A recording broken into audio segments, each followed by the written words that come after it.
We can all agree that calling the last few years rough would be a massive understatement.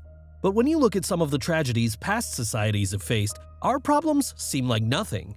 At least we had Netflix and plumbing. But no matter how bad events in history can get, there's one year that still holds the record for bringing out the most number of calamities. Have you ever wondered what was the worst time to be alive? According to Harvard psychologist Michael McCormick, the year 536 AD was the worst time in history to be living on planet Earth. At first glance, that year seems random. It's not the one you'd read about in your history books, and it definitely wouldn't be your first pick for the title of Worst Year in History. You'd think that title would go to World War I, when bombs rained down everywhere and humanity turned its weapons towards each other. Or back in the 14th century when the Black Plague wiped out half of Europe. But 536 AD had it all, combining every single natural disaster you can think of.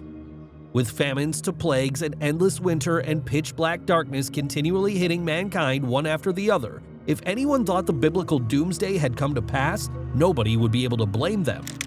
But what caused this nightmare year? Believe it or not, it was a simple volcanic eruption that kick-started all these events. An earth-shattering volcanic eruption in Iceland spewed ash across the northern hemisphere early in 536. The eruption was so massive that there are absolutely no records of it. The only reason we know about it is through trace amounts of its ash stored in Arctic glaciers and early civilization silver. No one close to it would have survived, but as a silver lining, they would not have had to face what was coming next. This volcanic ash covered the sky for over a full year. For 18 months, people in Europe, the Middle East, and parts of Asia didn't see the sun. The Byzantine historian Procopius wrote that the sun looked like it was always in eclipse. Others claimed it seemed to have a bluish tint, while the moon disappeared entirely. Scandinavians deposited hoards of gold in tribute, hoping to appease the gods and stave off the darkness, but it would not help.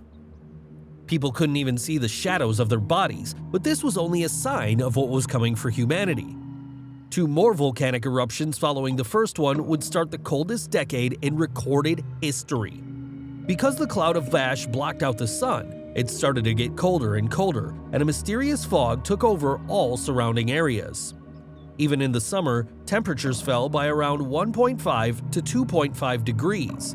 This was a time before heating systems or easily available protective clothing, and the sudden climate shift had already started claiming its victims. Snow fell that summer in China. Crops failed in Ireland, Scandinavia, and Mesopotamia. People starving from the famine turned their weapons against each other. According to some historians, these events were the reason the Mongols decided to head west. If you somehow found a way to survive in the barren wasteland without food or warmth, your days were still numbered, because the plague would get you instead. The cold and the darkness gave the perfect conditions for the first plague pandemic, known as the Justinian Plague, to sweep across the Mediterranean.